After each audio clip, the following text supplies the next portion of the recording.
কক্সবাজারের মধ্যে একটা ফুলের স্বর্গ রয়েছে, সেটা আজকে জানলাম। এবং এই জায়গাটা এত বেশি অর্গানাইজড এন্ড এত ভ্যারাইটির ফুল রয়েছে না। So let's go with me and explore the flower garden.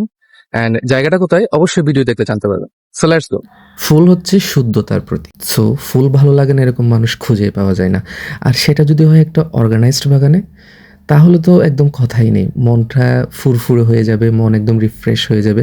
So recently আমি ঘুরতে গিয়েছিলাম হচ্ছে শৈবালের দিকে। শৈবালের দিকে যাওয়ার পথে এই বাগানটা আমার চোখে পড়লো। আপনারা হয়তো বা অনেকেই বুঝে গিয়েছেন এটা কোথায়। এই বাগানটা দেখে না আই ওয়াজ জাস্ট স্পিচলেস হয়ে গিয়েছি। মনটা এত বেশি ভালো হয়ে গিয়েছে, তো আমি জাস্ট অনুমতি নিয়ে ভিতরে ঢুকে পড়লাম। ঢুকে মাত্র ক্লিপস নিতে শুরু করলাম। মানে আমি যখন ভিডিও করতেছিলাম না, আমার মনটা এত বেশি রিফ্রেশ হয়ে গিয়েছিল। মানে কক্সবাজারের মধ্যে এত সুন্দর একটা অর্গানাইজড বাগান রয়েছে সেটা জানতামই না। এবং এই বাগানের মধ্যে শুধুমাত্র আমি ২-১টা ফুলের নাম জানতাম, আর একটা ফুলেরও নাম জানি না। মানে অনেক নাম না জানা ফুল ছিল। আর সবচেয়ে যেটা বেশি ভালো লেগেছে, এটা হচ্ছে অনেক বেশি সুন্দর অ্যান্ড অনেক বেশি অর্গানাইজড। আর হ্যাঁ, এটা হচ্ছে মোটেল প্রবালের সামনে যে বাগানটা রয়েছে, ওই বাগানটা। আপনারা যারা যেতে চান অবশ্যই অনুমতি নিয়ে ঢুকবেন।